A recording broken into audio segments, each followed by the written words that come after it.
Welcome to the Rachele and Cassandra Show. Before we begin, our disclaimer. Sometimes these girls sound kind of like attorneys and financial advisors, but they are not.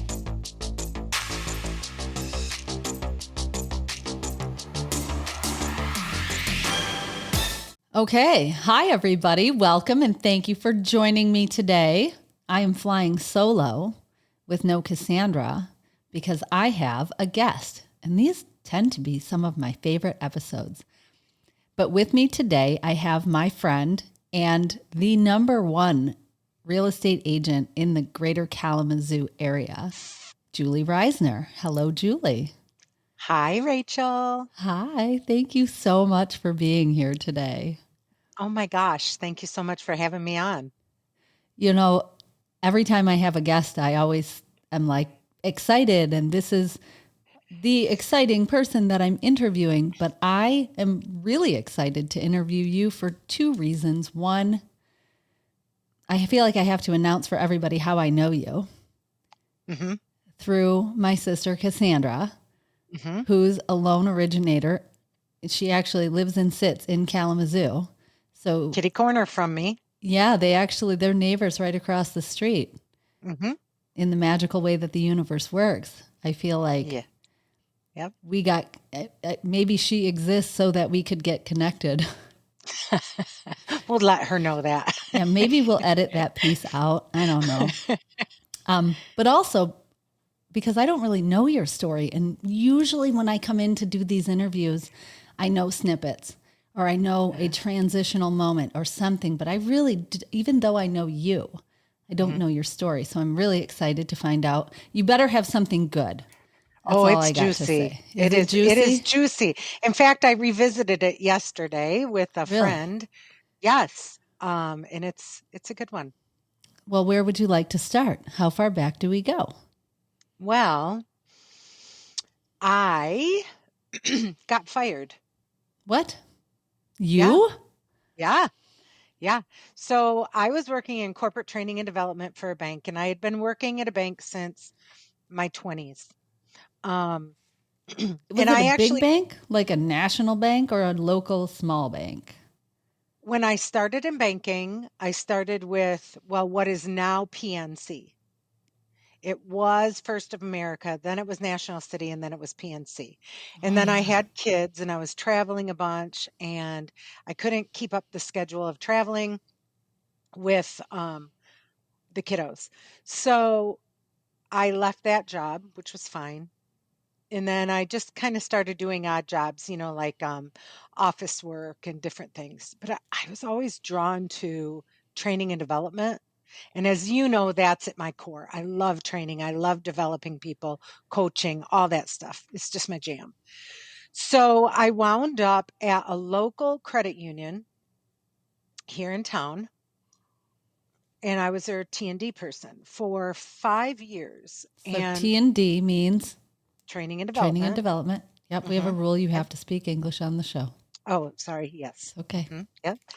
And I loved it. I was developing programs for new hires and all of our teller staff and our office staff. And it was just, I loved it.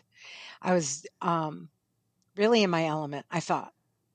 And then one Friday, I was called into my boss's office because I was in HR, that human resources. Training and development was under the human resources umbrella. And they said, we need to talk to you before our Friday morning meeting. And I said, okay. So I went in there and they fired me on the spot. Really? Yeah. So I'm going to back this up a little bit. How long were you working at that entity? 5 years. So maybe you already said that. I'm sorry if you did. No, that's okay. You worked there for 5 years. You're in this industry for how long? Oh, gosh. Well, since my 20s. And how old are you when you got fired? About 15 years ago. So I'm 51. So I don't know, whatever that makes me. I'm not good with like. Yep. Nope. We'll back it up. 50, 40, 35. So you're in your mid 30s. Yep. You think this is your career. You've got time in the trenches. I thought I was on the trajectory to be in training and development and just be awesome at it. Like I just loved it. And I got blindsided by this. Yeah. So did they tell you why they fired you? They did. They told me a reason. I don't believe that was the Ah, reason, but what can do you we do? talk? Can we dig in there a little bit? Like, what reason did they tell you? And then what do you think hmm the real reason is? What happened?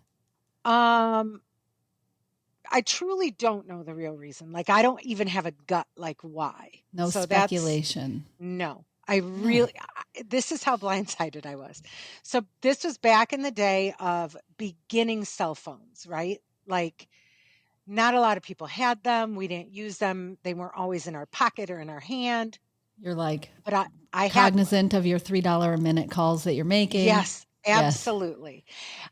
We had a horrific storm a particular day. This was about 3 weeks before I was fired.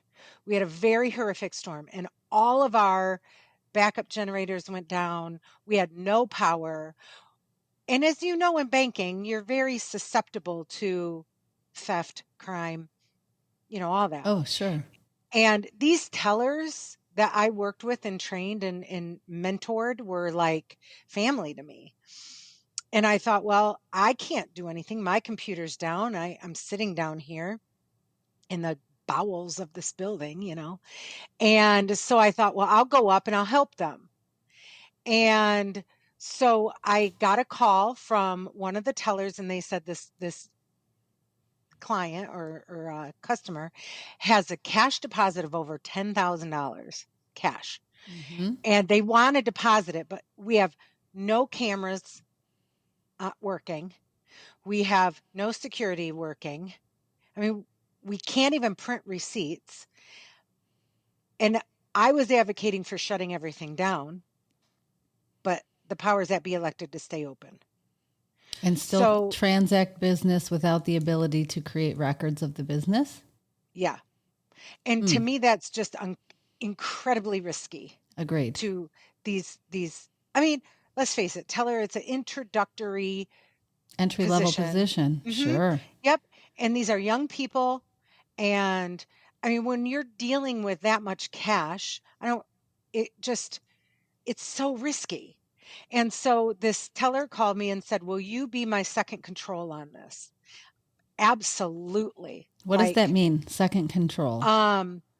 to where you're dual counting and you're doing checks and balances for So each you're there other. in person.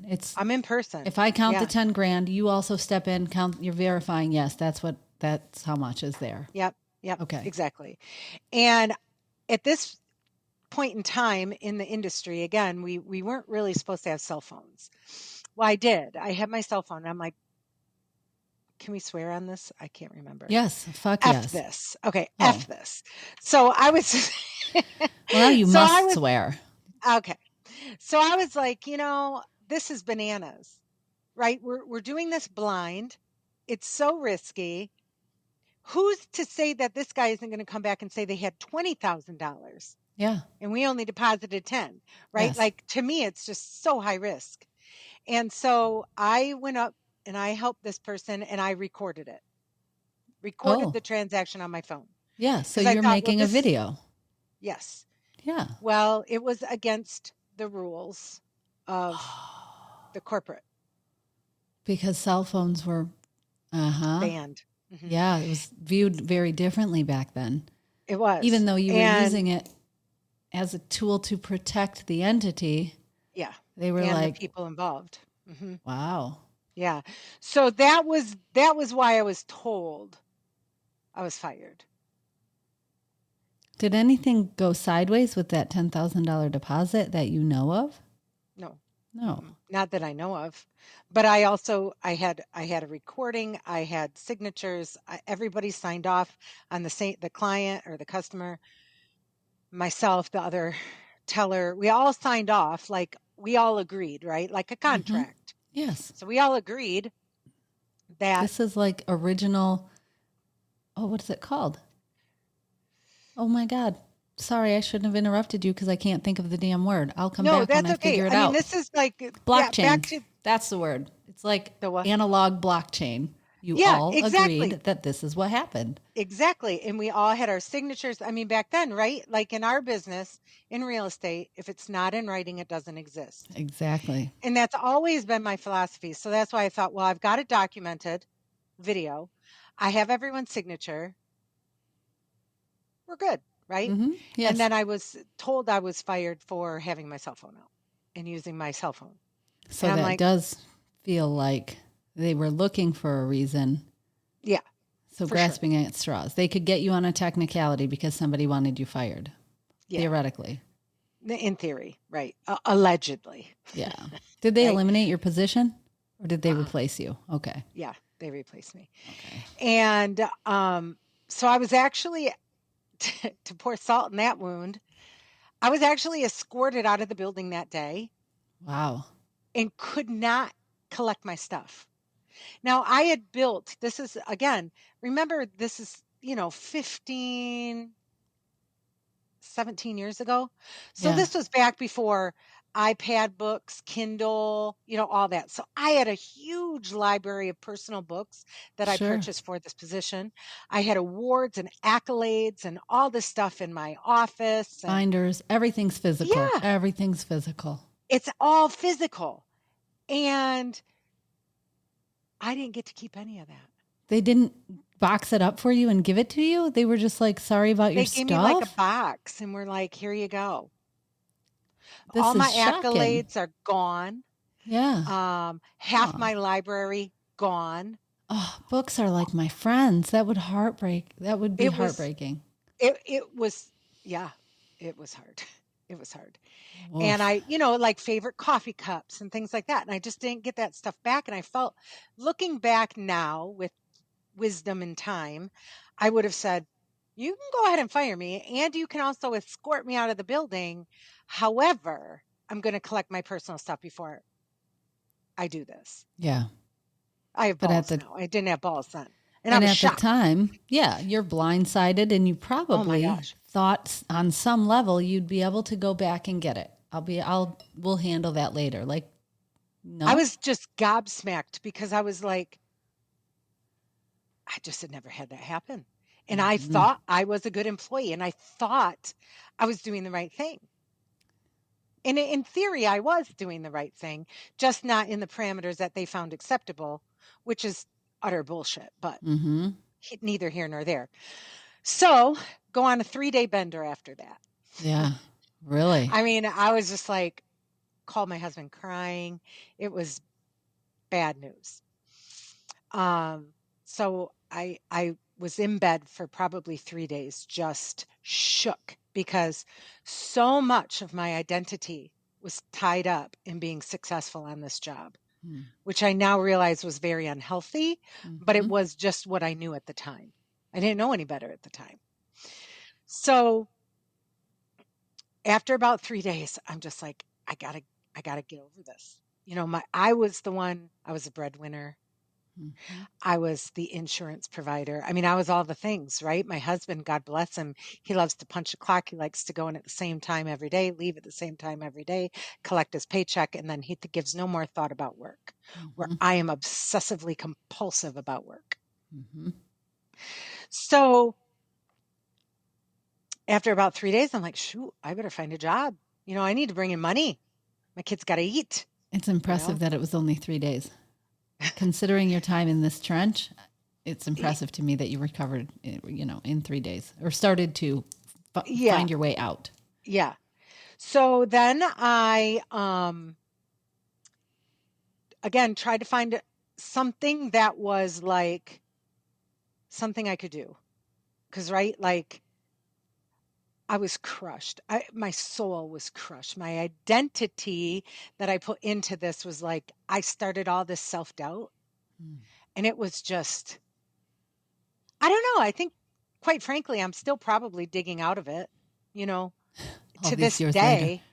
Yeah, but just almost because I didn't have the coping skills that I have now, right? So I got a job. I'm on whatever it is, I don't know, maybe it was the Kalamazoo Gazette looking through ads or something. I don't know. Newspapers. Right. Because Indeed, probably wasn't a thing. I don't know. But Monster. I think Monster was like oh, around that could then, be. right? Yeah. It was not Facebook. It was not social. It was nothing. So went old school and I got a job with agent, a real estate agent, and I Oh, was her office manager.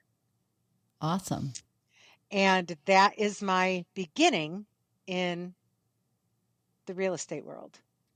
So you did not have this pie in the sky dream of becoming the number one agent in your market. You were just looking for a job and you took on. So how you took on being an office manager for an agent? Was it a solo agent with a team? What was the structure? She was a solo agent, and then she did have a few agents working for her. Notoriously, she did not keep assistants longer than about 6 months. She was revolving very door. hard on them. Yeah. Very hard on them. And just really hard on them. That's all I'll say, because she's still in the business today. So Okay. so I was there, and just like parenting or anything,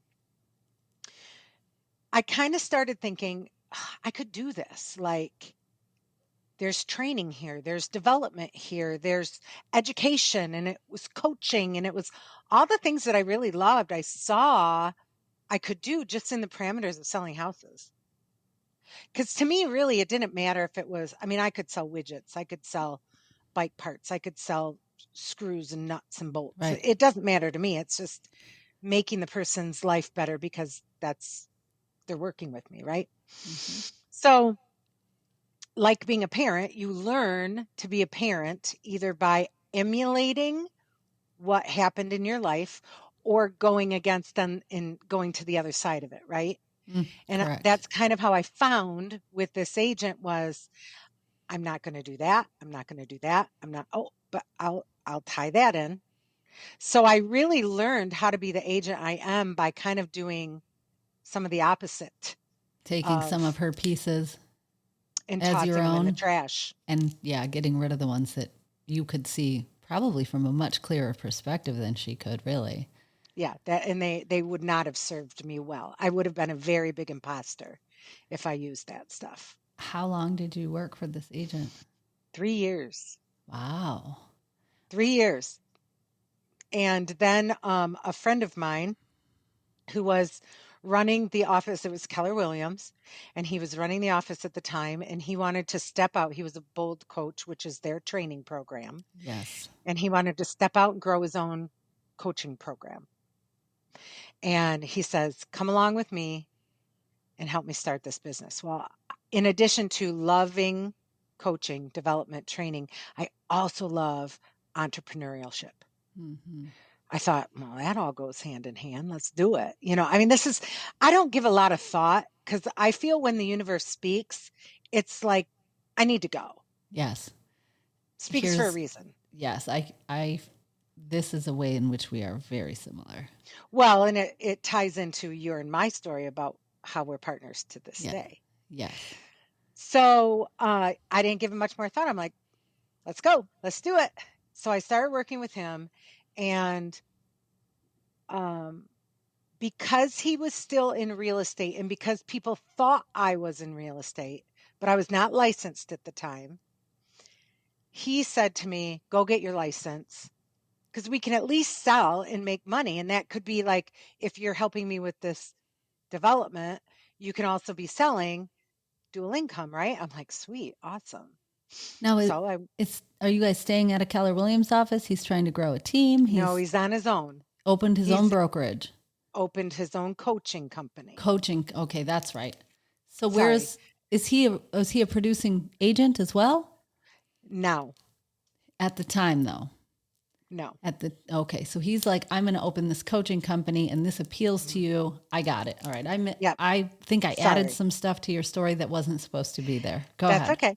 So then I said, well, yeah, everybody already thought I was in real estate, right? So and being unlicensed, you cannot accept commissions. Correct. So I had to refer everyone coming to me asking for real estate wisdom. So the people in your world are like, oh, Julie's in real estate. And they come to you and you're like, here, talk to This Mary person that I Jane. don't really think is doing a great job, but Yeah. okay, Here's here my nor there. contact. Sure. Yeah. So I realized how much money I was giving away. And I'm like, oh Knowing my all the gosh, time that you could do a better job. feeling in my heart I could. Yeah. Yeah. So I'm like, okay. So then when this coach said, go get licensed, we'll bring you some more income, quit giving money away. And I've lived, worked, and worshiped in Kalamazoo my whole life. So I know a few people, right? Like I have a very big sphere in my community, and it's a very diverse sphere. So I went and got my license. I think the day I got my license, the next day I got my first listing, and it was Wow. a mutual friend. Talk about a Like, sign, though. That's yeah, right. incredible. And I cut my teeth, and they had a lot of grace with me, but I cut my teeth on them, and I was like, then starting to practice. And I was like, oh my gosh, I love this. Like, Yes. I don't just love this, I love this. Yes. If I could marry this, I would marry that. I'd marry it. Right. Yeah. It's funny how it feels like home, like doing the job that when I'm just going to throw this in here because I think it's what I hear coming out of you. When I got into this industry, I understood the whole, if you love what you do, you won't work a day in your life. 100%. Even Yep. with the bad shit, even the bad shit is really interesting and gratifying to get through. You even grow through the bad shit. Yes. Right? Like, you know, it's your calling. And I truly believe that what I'm doing is my calling. It looks different today than it did on day one.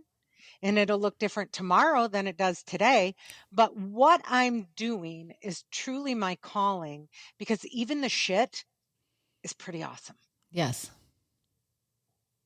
It's perfect. So, yeah. So then, fast forward, I was under Keller Williams when I got first license, because that was my only tie to the industry. I didn't know about brokerages and all that. Yes. They did not want me because, Why? They want well, everybody. no, Do you not remember? me. Hold on. Do you remember when I called you when I was considering going to Keller from my brokerage prior to?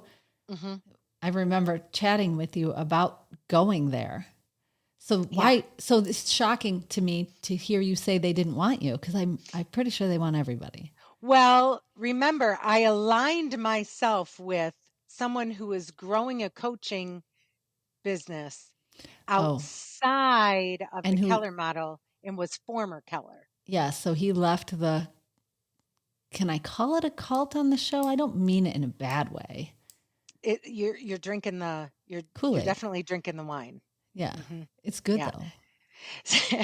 So good. so they were like, yeah, you can't be aligned with him, because there was some lawsuits and stuff between him and so. Sure. So you can't be Always. aligned with him and be in Keller Williams. I'm like, fine, frick, fine. So I went to a little boutique You brokerage. don't know what I do it's know called. who it was, but I won't Okay. say it because they're Got still it. in business. Okay.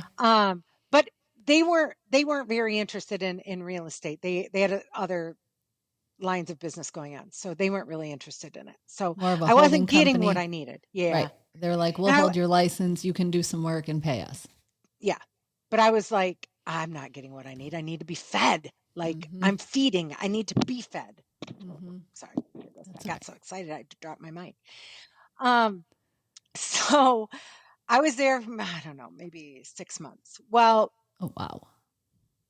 going back then, when I was this assistant to this really challenging agent, there was another assistant with me, and her name is Rena, who I'm very good friends with to this day. She had left the agent and went to be a branch assistant at 5 Star, which is where I was until recently. Aha. She called me and she says, do you remember when we would talk about our dream brokerage office, what we would create? And if we could create that, do you remember us talking about that? Because boy, did we dream big then. Like if it could look like this, oh my God, that'd be so cool. Yeah. And I said, yes, I still remember that. And at the time, my heart was searching, for the next place, the next home, if you will. And, Funny. That was well and done. that like came out. I didn't even intend that. I love it. That's awesome. And so she goes, 5-star is it? Like 5-star is as close as I can find to it. And I'm the branch admin here. And I said, perfect. Let me go change my license. That was all it took. Again, I don't think much further than this, right? Mm-hmm. So that was, I moved that weekend. I moved to 5-star and I was there for 5 years, I think, about 5 years. And then, Is Rena still there? she's actually licensed. She is licensed now. She, again, like me, was sick of giving money away because everybody knows you're in real estate. So yeah. So she got licensed and she's doing great. I talk to her often. Awesome. Yeah. So So- she's still at 5-star. So how did you become number one agent? I didn't hear the part where you went from your first deal with all the grace from your client to Yeah. I the work level my of production ass you're off. at. Yeah, for sure. I mean, it is obsessive, right? So what does that look like? Because you can work your ass off chasing paper and pushing paper on your computer till the wee hours of the morning. I don't know that that gets you any doesn't. further along in your career. No, you are absolutely right. Right. You can be doing busy work and not producing, or you can actually be producing. And what I found worked for me was to not just push paper. I create an entire experience. I love that. And I have worked with some of the top agents around the United States. And not only do I love education, I love to be educated. And I'm always feeding myself with stuff, right? Like I always say, if you're the smartest top producer at the table, find a new table. Absolutely. Because that just doesn't make sense to just sit there just for your own glory. Can you feel it when you stay sitting too long? Because I, like you, love to teach, love to learn. And when I stay too long in a room, I know it. It's like, I'm like, oh shit. I've given all I can to this room and I've taken all I can get from this room. I need to find a different room. Yeah. I think you almost become a little jaded. Yes. And almost feel, in a way, somewhat taken advantage of. Yeah. You And the get to that curiosity tipping point. starts to die. Yeah. Yeah. It's like, okay, what am I learning? I always go back to, what am I learning right now? Am I learning or teaching? And if I'm learning, Yeah. it's got to be a balance of both, right? And you It have can't to be have one or the other. no, and it can be like learning mode, then teaching mode. But when you've got neither happening, it's just stagnation. Yeah. Now you're just wheel spinning, and this isn't growth or doing anything for anybody. Right. And I have to say that I've been very fortunate. And I know people are, oh, whatever, Julie, but I have been so freaking blessed in this business that people trust me and put my name properly in their mouth and out of their mouth, because I've created this experience and I'm forever tweaking it. We don't get to our level of production, your and my level of production, by doing the same thing over and over and just replicating it. No, It's the environment. always, what were you I was saying? just going to say the environment around our business shifts so much you can't. It gets stale very quickly. Well, you and know, stops those working. who do, Yes, right? for sure. Those quickly fall off, or their production dies or whatever. And so one thing that I did, that I really analyzed how many files I can manage on my own to a very high level. And that was 11. At one time. Yeah. At one time, I can manage 11 people well on my own without any support. What happens when you add another one? Experience I add drops? Kate. Yeah. You add Kate. I add Kate, my director of wow, I like to call her. Love it. And when I added, the experience drops and I start missing things. I start missing deadlines, which cost me money, which cost me character, which costs me. It doesn't feel good. No. It doesn't feel good for anybody. No. And I wouldn't want to be on the receiving end of that. So I will not give that. Right. Yeah. So around 11, I started doing that consistently, like carrying 11 at any given time throughout the year. Right. And once I hit that threshold, I brought Kate on, who's my assistant. I like to call her my director of wow. She is the person that runs the engine behind me. I'm the face. She's the engine. I'm the caboose. And she's phenomenal. She literally keeps my calendar for me so I don't miss anything. So how many can you do with Kate? Do you have a number for that? I haven't hit my threshold yet. Oh, nice. But I can tell you right now we have 14 under contract. Well, 13, I just closed today. But so we have 13. I've got 5 buyers and 6 sellers, or in reverse. Maybe it's 6 buyers and 5 sellers. So I think that number is probably, it's not double, but it's definitely higher. I'm not sure where it is yet, but and you're probably not wigging out the whole time, all the time. No, I'm not like, oh my God, did I miss that? Did I miss that? Did I miss that? And we're human, right? We still miss things. I just blew it on something yesterday that it cost me $900. Well, thank goodness I make enough money. I mean, we make crazy amounts of money, but we work our asses off for that. Absolutely. So people don't understand. No. Yeah. That's when I'm faced with something difficult in this business, I remind myself, this is why you make the money you make. Mm-hmm. Because you're willing to lean in, step up, go the extra mile, like eat the frog, battle the demon, whatever. Yeah, for sure. For sure. And continue to learn and grow. And I mean, well, as you know, we have a group of agents that do not a podcast, a mastermind every other week. And we get together, and my friend Deanna was on the other week and just brought gold. Yes. Gold.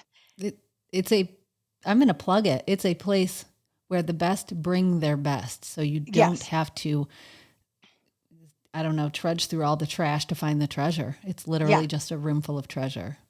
And Love it's it. No ego, no judgment, any broker, any level. It's just the best of the best.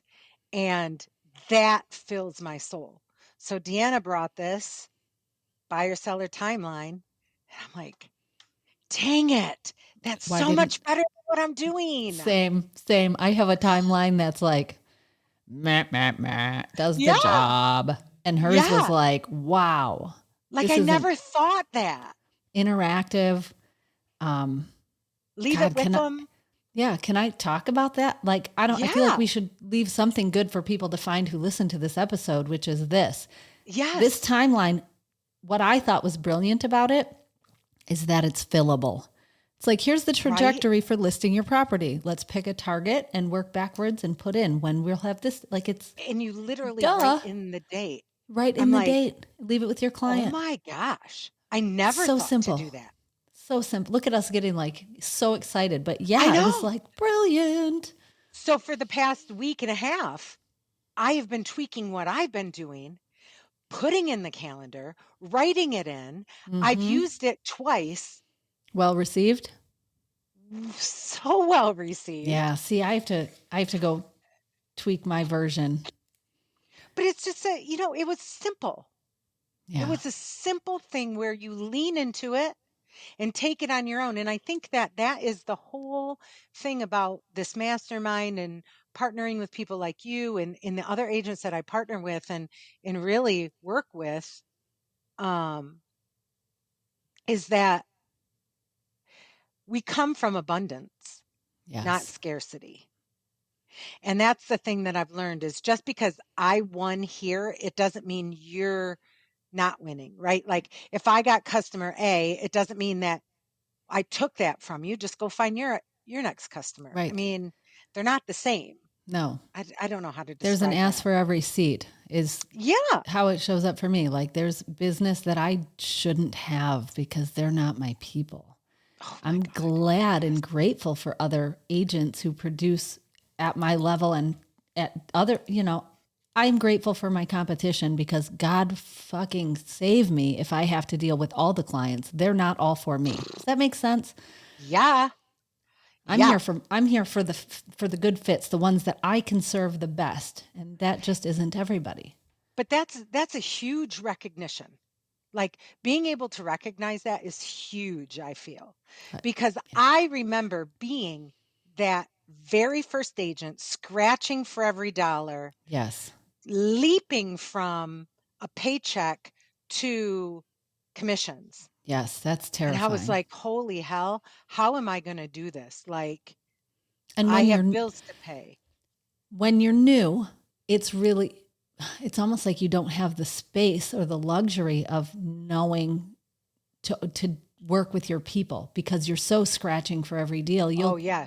I'll work for anybody. You can't say no. No.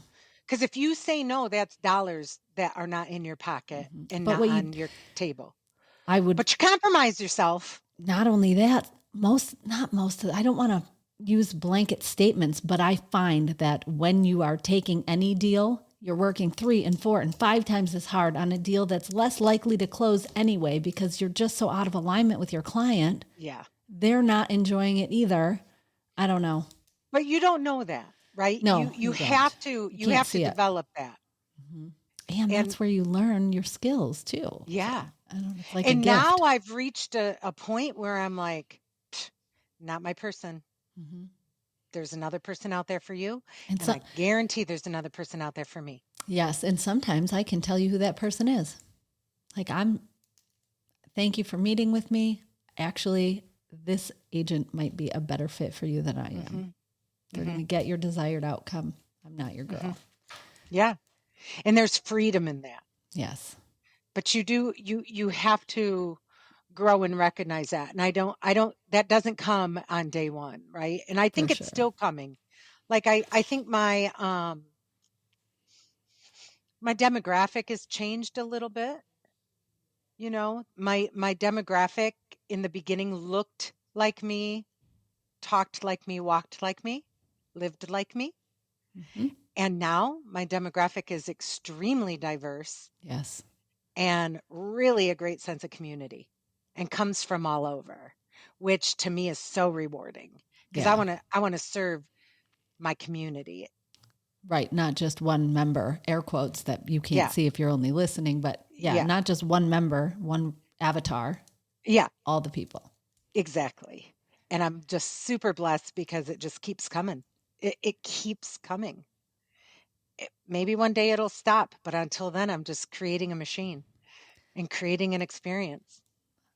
So can we unpack that a little bit, the creating an experience? Because I want to know what Yeah. that means. I know what I think it means. I know what I do to create an experience. Often in the day-to-day doing of my business, I forget that creating the experience is the overarching goal. So I'm curious what that means to you, what you do. I I guess for me, it's well,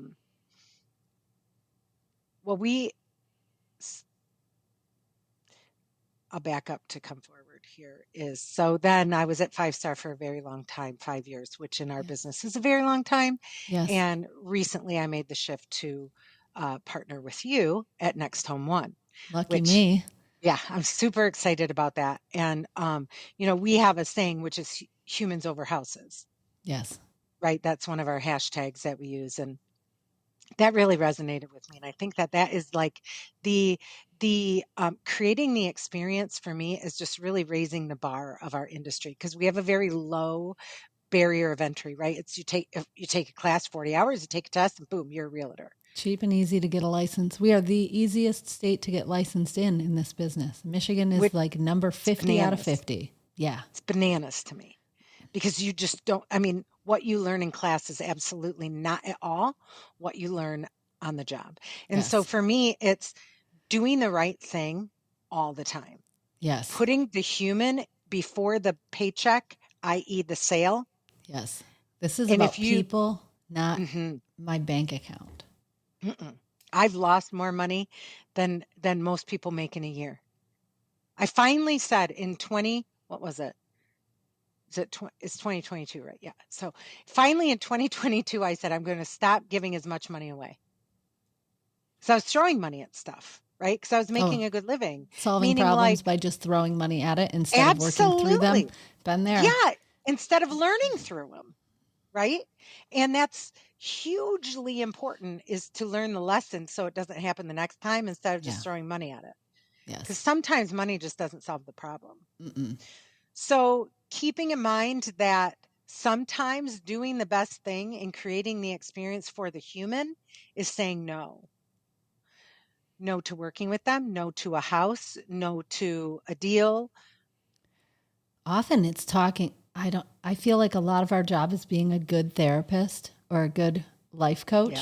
And coaching a client through, I don't know. I have a client right now who has a unique opportunity to buy a property off market, and it feels like a really good deal. And it's like, the heavens are shining down, but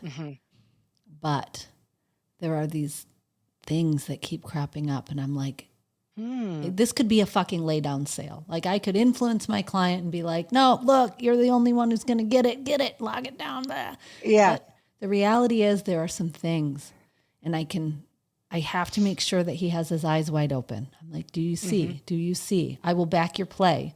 If you want to take a crack at this, let's go get it. But I want to make sure you see. Eyes wide open. All the things. Because if not, let's just gracefully exit. There will be another right fit, and you'll know, because it'll be the right fit. And then I will help you win that one. Or I will help you lose on your own terms, which is what I feel like we often really walk people through. Sure. And I think that that's the experience that I'm creating, is that I want people to walk away saying, she didn't do it she got paid to do it. Okay. Obviously I need to make money. I love where you're going with this. Yeah. I want people to walk away going, she did the right thing.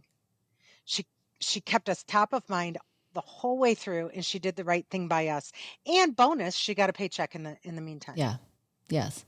Not she tried to make us buy I can't tell you how many times I've heard this from other clients or people on their second or third home who were like, yeah, we didn't really want this, but our realtor kind of made us buy it, which is funny language to me.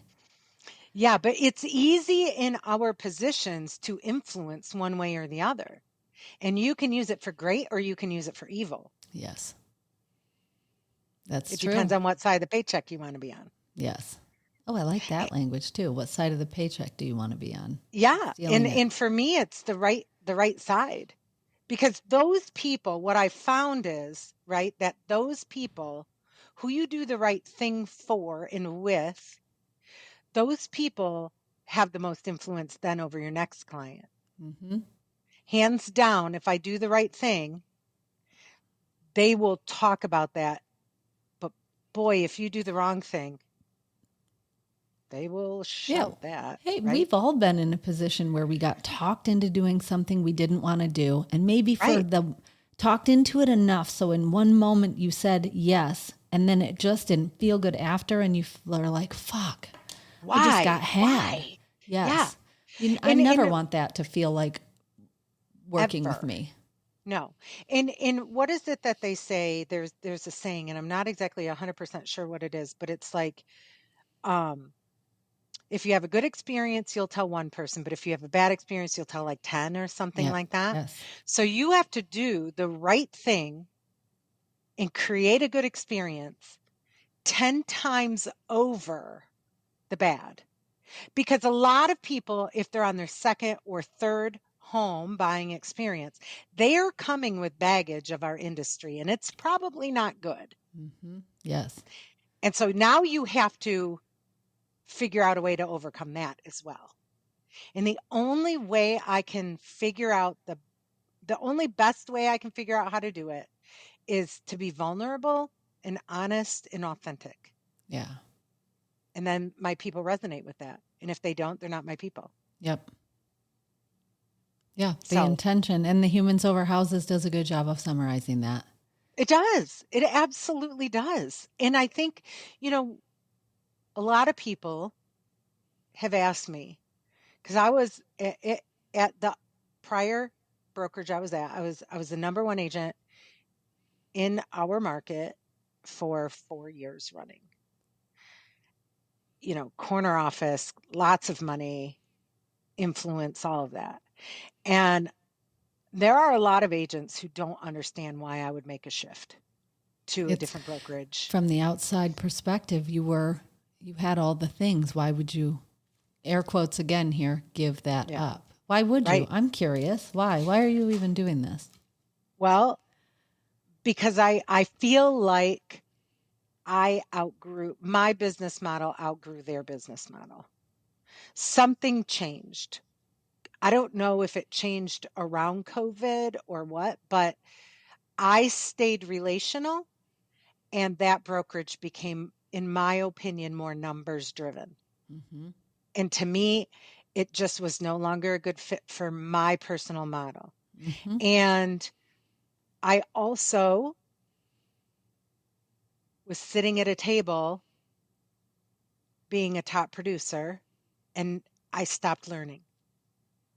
And it just didn't feel right. Going back to what you said, you just felt icky. Mm-hmm. I just felt like, I was like forcing myself to go to meetings, forcing myself to go to, air quotes, learning experiences, which really weren't, but I was forcing myself to do all the things because that's what I knew to do. And I'm like, fuck, I need to create this stuff. Like, it's in my heart. I get stirred up to create this stuff. And now I can do it, but on my terms and not feel taken advantage of. Yeah. Yeah. And it's like building a new table. Mm-hmm. And only inviting the people that I want to sit there. Yeah. Right. Yeah. It's not like Mean Girls. It's not exclusivity, because it's actually, in my opinion, it's actually very inclusive. I agree. There's an opportunity for everybody. You must participate. You can't just take, right? You can't lurk.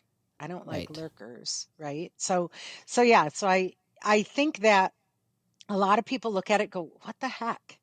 She went out on top. Well, yeah, of course. I'm not going out on the bottom. And maybe other people need to question why they're staying, whatever brokerage it is or wherever they are in life. Why are you staying where you're staying when you're meant for great? Like, you're meant for more. And I'm meant for more. I don't know what it looks like. I mean, frick, this industry is changing, and it's like coming to a screeching halt, right? Feels like some days. It's strange. I was looking at some data this morning just to put some numbers around the feelings. Yes. Yeah. We've been running in January, in my market in particular, which is not very different from what my whole MLS says. It tends to track a little leaner, but we started the year with like 0.8 months of inventory, so less than 30 days of inventory. Yep. And now we're sitting at 2 months of inventory. So just to put that into perspective, for those who don't know, we track by, if no houses came on the market and we sold everyone that was available right now, we would sell out in 0.8 months. In January. 2 months, right? Yes. Now Ours, I think, was 0.6 and now it's 2.3 or something. So we're tracking similarly. Very similar, but because we sat at 0.8-ish for so long, double the inventory feels like a screeching halt, and a healthy market has 6 months of inventory, just to complete the thought for people who may not know. Right. And we were on sale for so long. right? Oh, Like yes. houses were on sale. We had low inventory, high demand, and low interest rates. Yeah. So we were on sale for so long.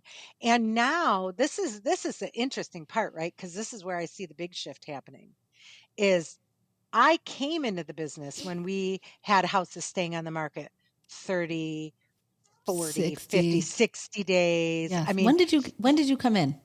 Just curious. I'm okay, 2013 licensed. so I was 2010 licensed. Okay, so you came in at the bottom.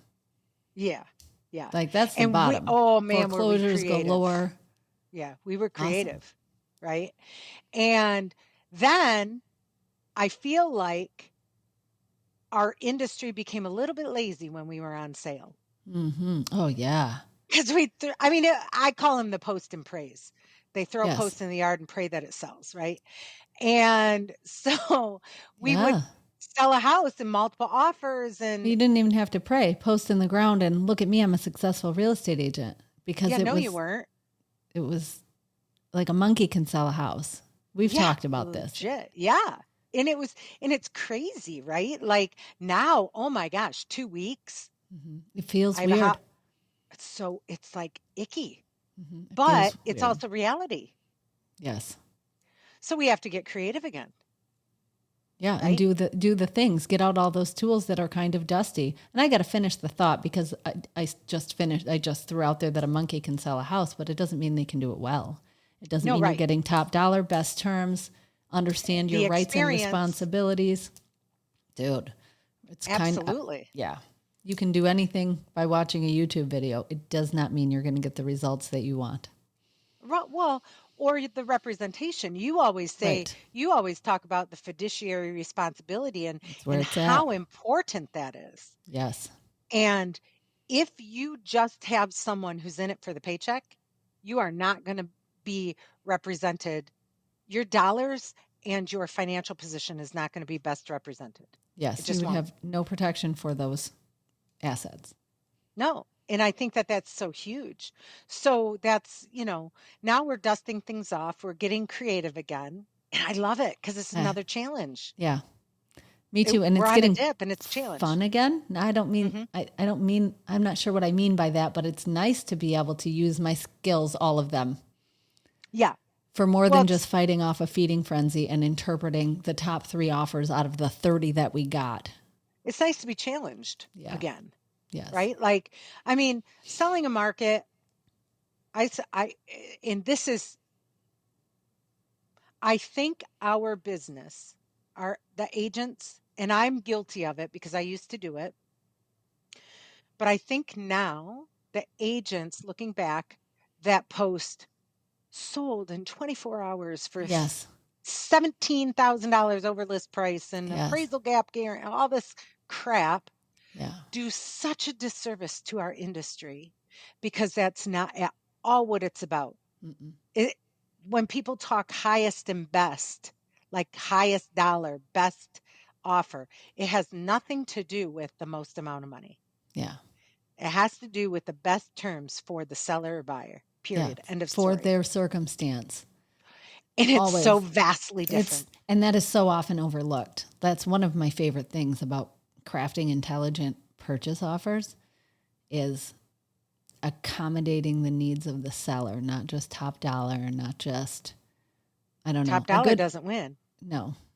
It Cash can. doesn't win anymore. No. And interestingly, the top dollar, because you still see them when the top dollar Sure. offer. I saw this a lot in the market. We just came out of all these houses that were selling in 2 and 3 days. What the public didn't see is on the back end, it was actually the second or third buyer that actually bought the house. Because I don't know about you, but a lot of times my sellers would choose an offer and they came in hot and then they would fucking panic and go, holy shit, what did we 100%. just do? So I'm calling plan B and plan C. Yep. Like, hey, we're going to massage this back into an actual deal. So we call that, in our industry, we call that coming back on market. Well, And- without coming back on market, I'm talking about like, Oh, if I've got okay. 5 offers that are all really good and we tease out the top 3 and winner, chicken dinner takes a hike because they panic, then we're actually calling these people before we go back live, because your hungry buyers usually show up that first weekend. Oh, sure. And I think that what we were seeing trending wise is a lot more back on markets, because yes, going back to our conversation, agents and the fiduciary responsibility was not getting enough emphasis. yeah, It was like, we're going to just win it. yeah, And I would tell clients, I would say, do you want me to write this so you win it? Or do you want me to write this so you feel good about it? Yes. My language is lose on your terms. Don't write more than you're willing to perform. Know that you have competition. And if they say, no, we're selling it to someone else, and you see that thing closed for $1,000 more than you were willing to pay, hypothetically, are you going to kick yourself and be like, shit, I would have paid that? Or are you going to be like, nope, keep the house. I don't care. Or if it's sold for $1,000 less. Yeah, absolutely. Right? Because that's all, like, wait a minute, I wrote more. Well, that wasn't important. And you don't know what happened between contract and closing.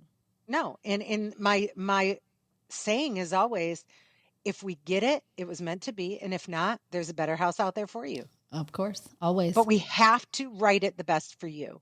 Yes. And that in my opinion, that is like the guiding principle to being a good agent.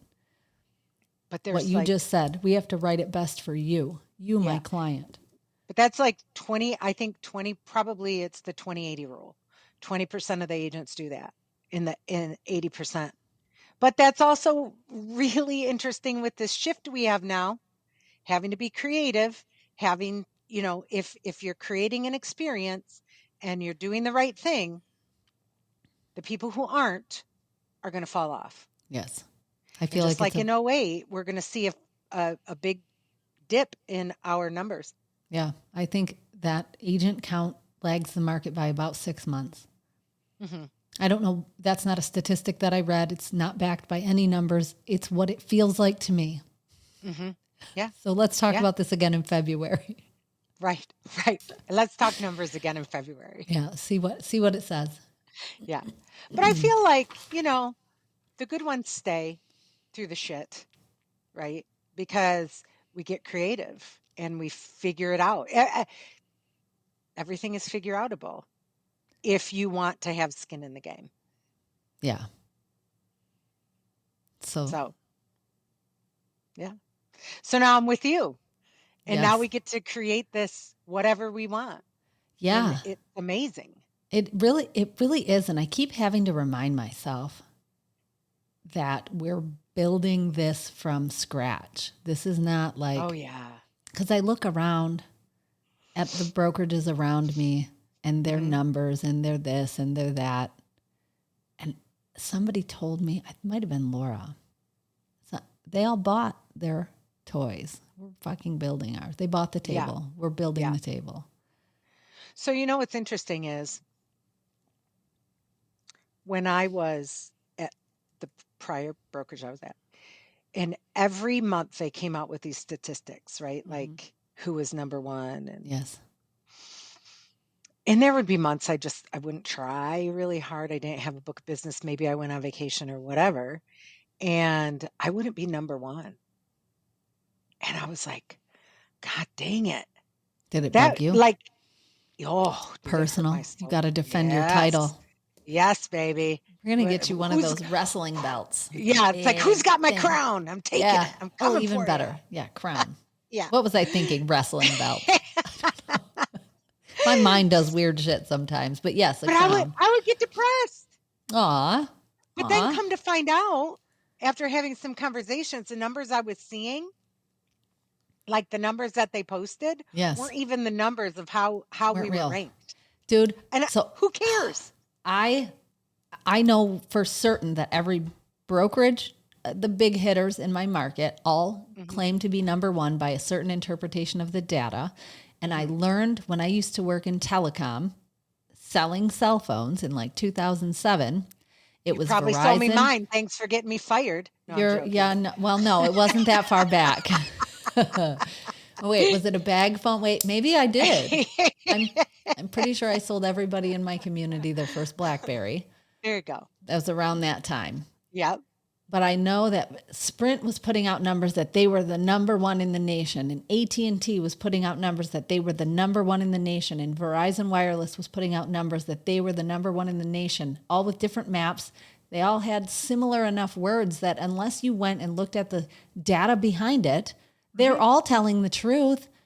It's just the data manipulation. We're number one in customer count. We're number one in the number of towers that we own. We're number one. Right. You know what I mean? Like, And quite frankly, nobody knows. gives a fuck. Like, nobody knows. Yeah. Like, well, each other in the industry, you know. No, but honestly, there's a certain brokerage that shall remain nameless, and Voldemort. It's the Voldemort real estate team. Yeah, yes, and they are like diamond platinum. I'm like, yeah, I don't even know what that means. Like, right. I wouldn't even put that on social media. I don't know what that means. Right. Well, we can. So, I mean, without going all the way down the rabbit trail about the bullshit awards that just are everywhere in our industry, I was thinking maybe we could start the NextHome Julie Reisner Crown Award. Well, I mean, I'm wearing it right now, but I'm also the only. So I'm just saying, like, could make a certificate. I love those, and get the crown and make people. Then you can post it on social. Yeah, and be a like, big hey, deal. I'd be a big deal. Very easy. But I'm like, that shit just doesn't.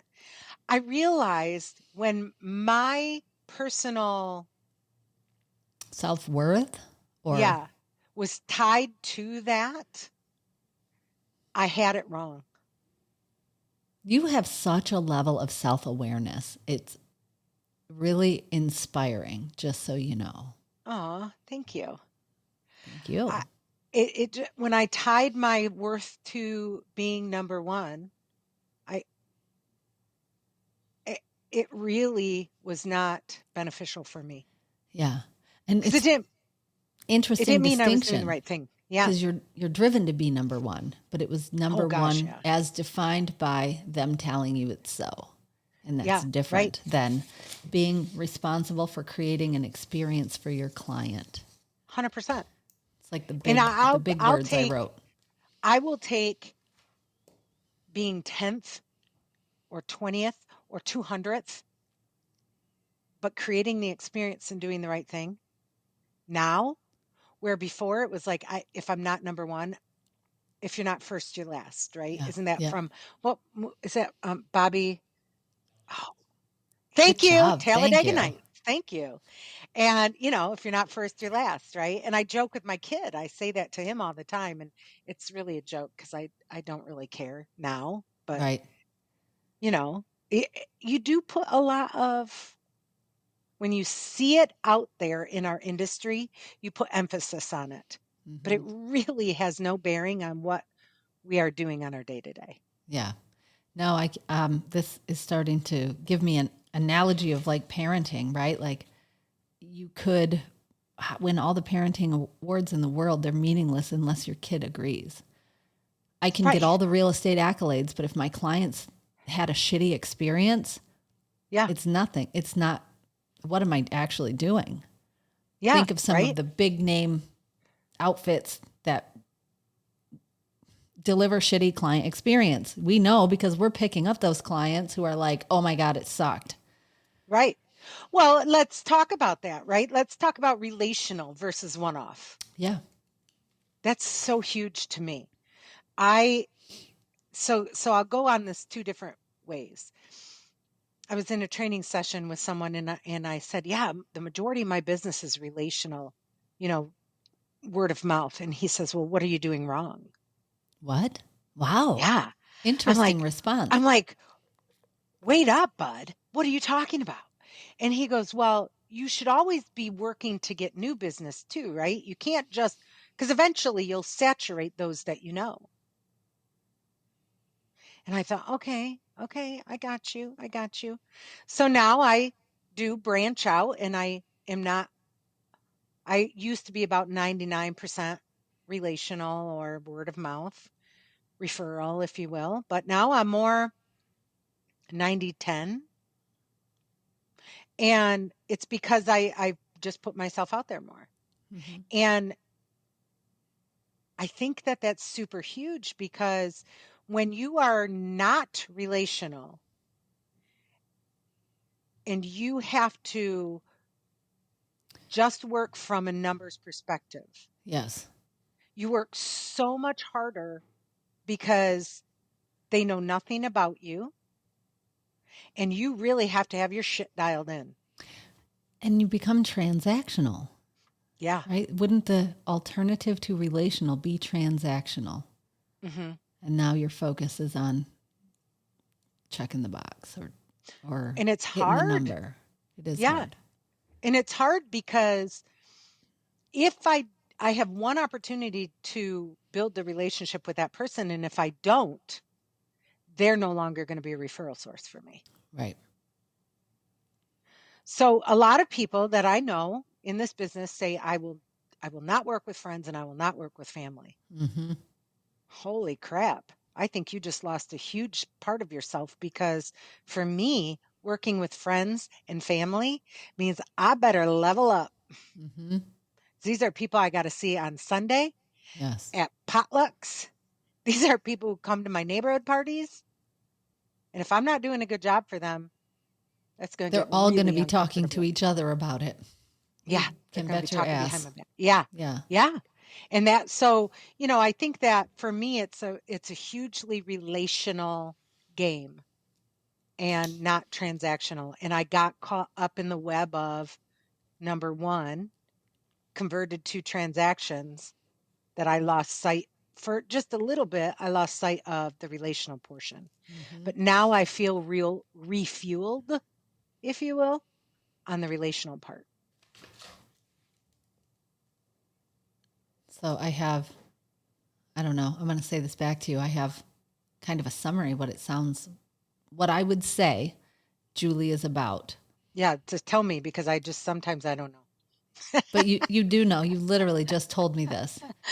Don't just push paper, create an experience and be relational. Mm-hmm. This is the secret to not only your success in real estate, Mm-hmm. this could translate to anything. Yeah. Like it's what you bring to what you do. Yeah. Yeah. It's the Julie experience. That's what Kate calls it. And you're going to get an experience with someone else. You're going to get the Rachel experience, or the Laura, or the Aaron, or the Kate, or whatever. You're going to get the experience, their experience. You only get my experience because of my personality, what I bring to the table, my experiences, what I've worked, the shit I've worked through Yeah. to To get build your here mission. today. Yes. Yeah. And done right, all of those people call you the next time because you're a known entity. Your integrity is there. The experience was, even though it may have been difficult, they are more than satisfied with the outcome. Yeah. And those are the people that are going to be, talking good about me. Yes. There's always going to be people talking bad about you, but yeah, 100%. I want to just work with people who are talking good. Right.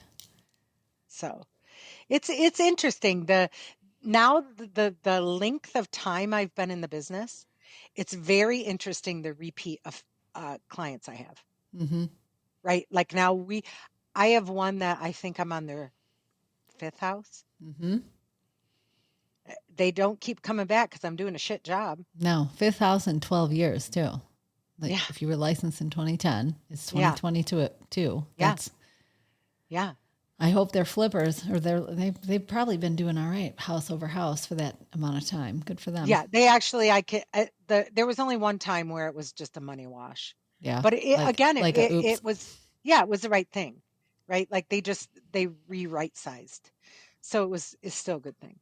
Good. So yeah, I, at the end of the day, whether it's real estate or coaching or selling cars or widgets or whatever you choose to do in this life,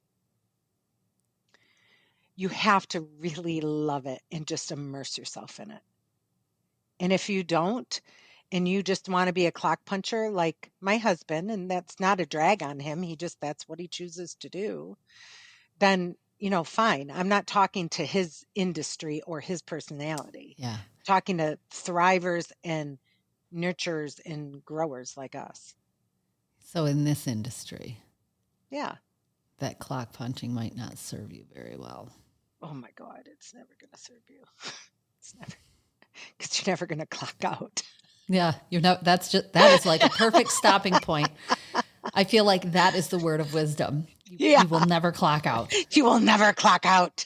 That real estate license is literally the punching in of the Yep. clock, and then you Yep. die, and that's when you're Yep. done. And then your feet first. That's out. right. Punch out. That's right. I'm going to get you a toe tag for your next award. There you go. Yeah, toe tag crown, whatever. Let's make it weird. Oh, God. Oh, friend. Thank you. So I wanted to just, before I don't know how much time we have, but before we end this, I want to reiterate the story of us deciding to partner. Let's wrap on that because I love it. I love that we're moving forward together. I'm new to partnerships in general. So, I get so freaking overwhelmed with gratitude. I am honored to have a level of partner that I get in you. Like I feel like I have to up my game or remember how good my game can be in order to play in the room that you're in. So thank you for that. God, dang it, Rachel. Thank you. Same cloth, babe. Same cloth. That I honor that, and I see that in you as well. So, as I said before, I look no further than this when I'm usually making my biggest decisions. Yeah. And so I had interviewed I knew I was not going to stay at 5-star. Like I knew that I needed to exit there to be my best self. And for anybody tracking a timeline, this is like a couple of months ago. Oh, You're at 5-star for 5 years, and then earlier this year sometime. Yeah. Yeah, like 5 months ago, 6 months ago, I'm like, can't do it anymore. And there wasn't one thing, there was just a lot of one things, right? And so I started interviewing other brokerages because now I know more about brokerages.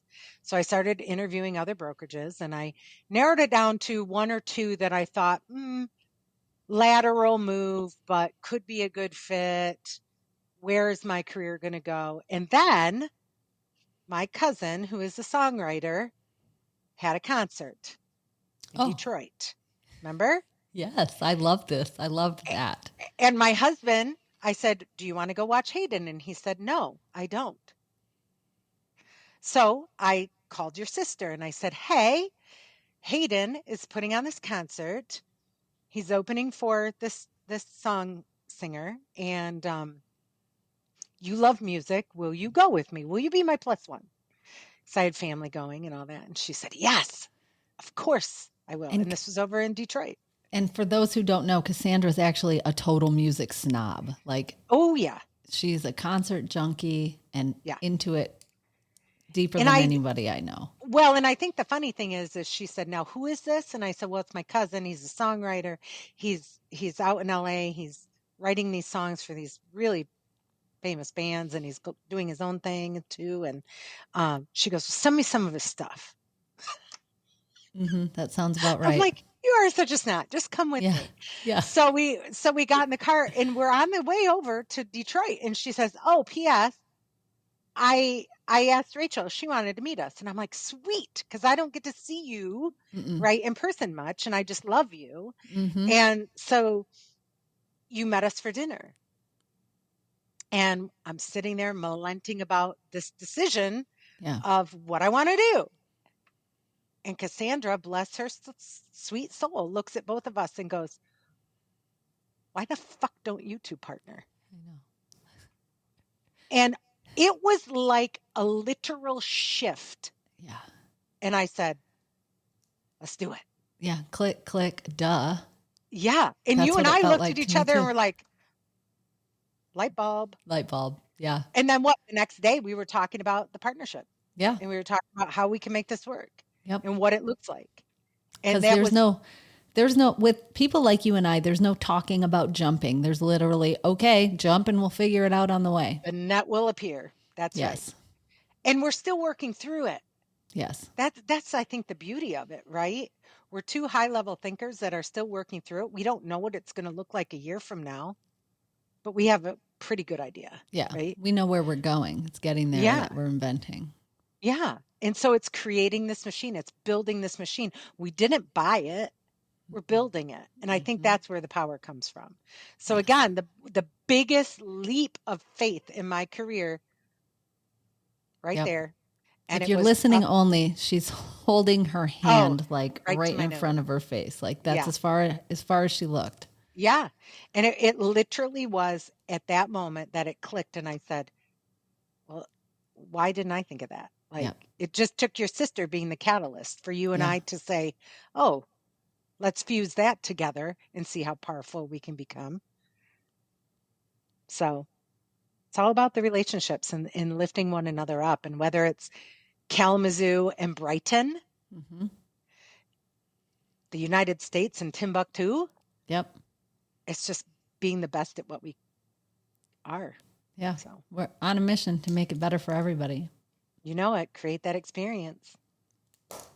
I love it. Thank you, Julie, so much. You're welcome. Thank you, Rach. I will talk to you later. Okay. I'll talk to you later. Bye. Bye. The info given is current as of this recording, but remember, the market changes and real estate is hyper local.